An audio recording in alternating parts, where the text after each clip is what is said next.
Hello there and welcome back to another video. This is the review of Liverpool 3, Norwich 1. And if you look at just the scoreline and you go and look at just the stats and stuff like that, and you haven't watched the game live or anything like that, or you haven't watched the whole 90 minutes, or you don't even watch maybe even the highlights and such like that, it can look like it was just another one of those performances from Liverpool. Norwich have got a goal, fair play, but 3 goals for Liverpool, 70% possession, 29 shots, 8 on target, standard Liverpool performance. There was nothing standard about that performance. It was one of those performances, and I'm going to be totally honest with you, straight off the bat, in that when we reached half time, I was ready to switch the game off already, and it was 0-0 at half time.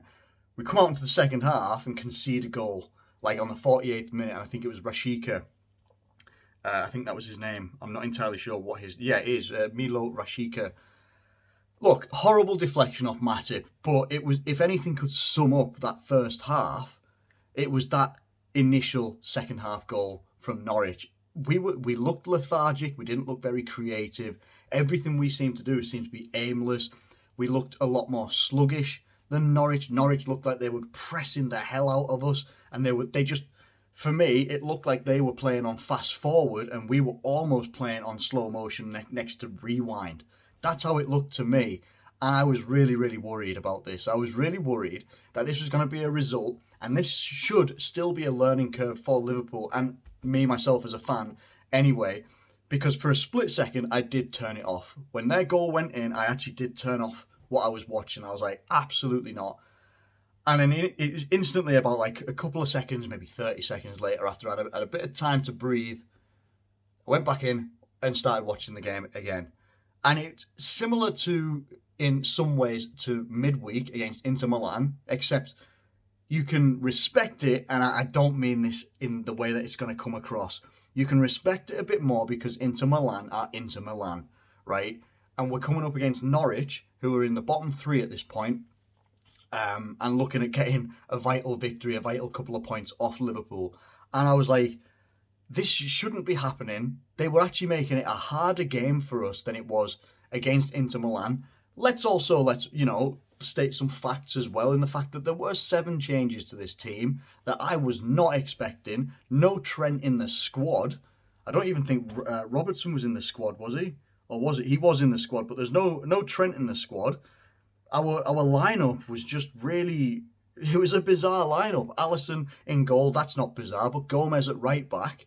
Matip, Van Dijk, Tsimikas, good game.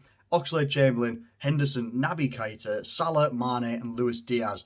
I felt we went a little bit too lightweight in midfield. We were getting overran. Left, right and centre. Now, thankfully, because of the performance in the second half of the people that actually came on, and maybe this was part of the plan anyway, but we had Andy Robertson on the bench, not used. Konate on the bench, not used. Fabinho on the bench, not used. Same with Milner, Harvey Elliott, those guys weren't used. For us, it wasn't until the introduction of Divock Origi and Thiago, but most notably, Thiago. Thiago coming onto that football pitch for us, it made the difference. The substitutes made the difference again. And it actually saw us take control, much more control of the game, but also start to influence our pressing game as well. We actually started to see a bit more structure to Liverpool's game as well, which is just so important, because everything in the first half and into the, maybe the first 10, 15 minutes of the second half, things were looking really, really disjointed. When these guys came on, 62nd minute, Thiago came on for Ox and Divock Origi came on for Naby Keita. Literally 2 minutes later, Sadio Mane gets the equaliser, and it's a brilliant equaliser, fantastic equaliser from Tsimikas as well. And it's a Tsimikas header as well. So I think the ball has been played into Tsimikas. Can't remember who played the ball. He heads it, and it's going to Mane. And you're thinking, all right, whatever happens here, is he going to control it? He can't try and head it, because the header from Tsimikas hasn't got enough power on it for him to get maybe power on it himself. So instead, Sadio Mane decides, I'm going to kind of do some sort of bicycle kick. and he pulled it off and it went in the back of the net. It wasn't like one of those bicycle kicks where it slams into the back of the net and hits the roof and takes the, it's going to take the whole goal off or anything like that. It wasn't like that.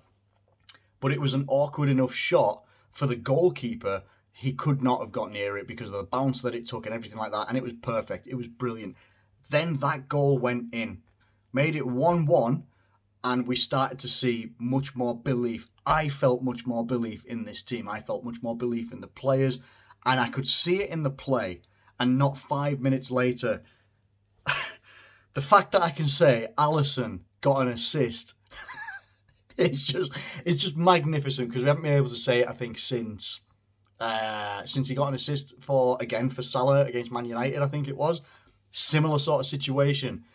Alisson gets the ball after Norwich have played some good football as well at this point. Got a little bit of a chance off, ball rolls to Alisson. Alisson picks it up and looks like he's going to go and throw it, and instead checks. You see Salah arm up in the air, and he sees that. By the way, if I was a footballer, because my vision generally for distance, honestly, I couldn't be a goalkeeper, not of that level, because my vision would just be like, I can't see you, mate. But even so, he picks out this ball for Salah, and it is just absolutely pinpoint perfect. Now, Salah looks like he takes a dodgy touch, and he does take a dodgy touch, to be fair. And it's one of them. I don't know how you control an 80-yard ball at speed while sprinting with opponents chasing you and a goalkeeper chasing you down. There's no way in hell I could do that, even if I was at full fitness, which I am absolutely not. And also, I'm not a world-class footballer, so there's just that to go with as well, isn't there? But he controlled it in a little bit of a weird way, took a little bit of a heavy touch. Goalkeeper comes rushing out and tries to close down the situation. The defenders are also trying to close down that situation, get the ball off Salah as well. But they're slipping, they're sliding, and Salah twists, and he gets it on his right foot and just delicately hits it with his right foot, because obviously he's not, primarily a right-footed player. Probably didn't want to blast it wide or anything like that. And it's perfect. It's absolutely perfect for his 150th Liverpool goal. It's magnificent. It's absolutely fantastic. And just when you think the day can't get any better, Jordan Henderson plays one of the balls of the day. Just one of the balls of the day in the 81st minute. And we're in control at this point. There's not much danger coming from Norwich. There's still that little bit of fear when it's 2-1 and you're just thinking, we do actually need another goal. We shouldn't be in this position where we need to be winning by 2 or 3 goals against a team like Norwich, but we are in this position. We put ourselves in this position. And Henderson picks out this pass that was just absolutely incredible. If Thiago does it, it's exactly the same for me. It is a world-class vision of a pass and executed perfectly for none other than Luis Diaz as well, who controls his run. Was brilliant. He'd done the signal for Henderson. Henderson plays this brilliantly curved ball right through the defence, right through the midfield as well. And Luis Diaz gets on the end of it. The defenders are coming close. The goalkeeper's decided to come out a little bit as well, maybe a little bit too much, and he chips it over the goalkeeper and celebrates it. And 3-1 for Liverpool. Minamino comes on at the end of the game in the 90th minute for Luis Diaz. But other than that, that game had everything, and it took a good few 10 minutes to get for my heart rate to actually go down after we'd actually gone through, we'd actually made that third goal and the final whistle's gone and we've got the 3 points. It took a little bit of a while. In the first half, I was far too ready to be turned around saying what the hell is this team? What the hell is this team doing? I know we've made the changes, but we are supposed to be displaying our squad depth. I was talking about our squad depth midweek and how good it was and how good it is to have these options off the bench. All right, we're missing some key players, and some players actually stayed on the bench that I thought might have made more of a difference. But I'm not a coach. I'm quite clearly wrong, and the substitutions that were made the desired effect and the desired changes as well. And it was brilliant to see. I think if I'm going to take anything from this as well, I know there's some people criticising Joe Gomez for his role at right back. I'm not being one of those people. I actually thought Joe Gomez played a good right back game today for someone that isn't primarily a right back. His first game, starting a game since, you guys would have to tell me. I actually don't know. I don't know off the top of my head. I can't think.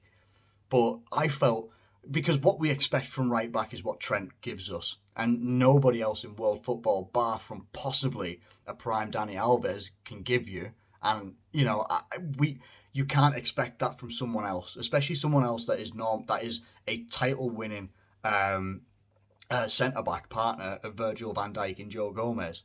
He played it well. He had some good passes and some good crosses as well when he did go down the byline. He had some good moments there. And it's actually, you know what? It was just great. I just want to double check. It was great that he actually got to finish 90 minutes, a whole game. I actually thought Joe Gomez was really, really good. I thought the only shaky person, not just because of the deflected goal, was actually Joel Matip. But it is what it is. At the end of the day, we get the result against, you know what? I said in my preview, I was looking for us to win 3-0. The fact that we won 3-1 doesn't make it look too bad. But Norwich, and we have to say this, if Norwich go out every single week and play every single team that they come up against from now until the end of the season, like they played against Liverpool, there's a good chance that these guys will actually survive this season, because they actually played some really, really good football. They played some really good high-intensity football, some good passing moves, good attacking moves as well. They had, and they took their opportunities as they did. The goal that they scored, yes, it was opportunistic, but they've got the ability to do this against other teams. And Norwich now, you've anybody that watched that game, you could say confidently that if Norwich start beating teams that are around them, teams that are in like that bottom 10 of the Premier League, these guys have got a chance. But did they step their level up just because they were coming up against Liverpool? That's the thing that teams down the bottom have to sort of get a grip on, is not just playing at that level against the big teams. You've got to do it against the teams that are in and around you to stand a chance of surviving. They've got teams today. I can't remember who it was. Newcastle played someone, whoever it was. Can't remember, but it finished 1-1, and that's a relegation rival right there. This is, playing against those. If Norwich play against likes of Newcastle, how they played today, I would say that Norwich would go on and win, and they would deserve to win as well.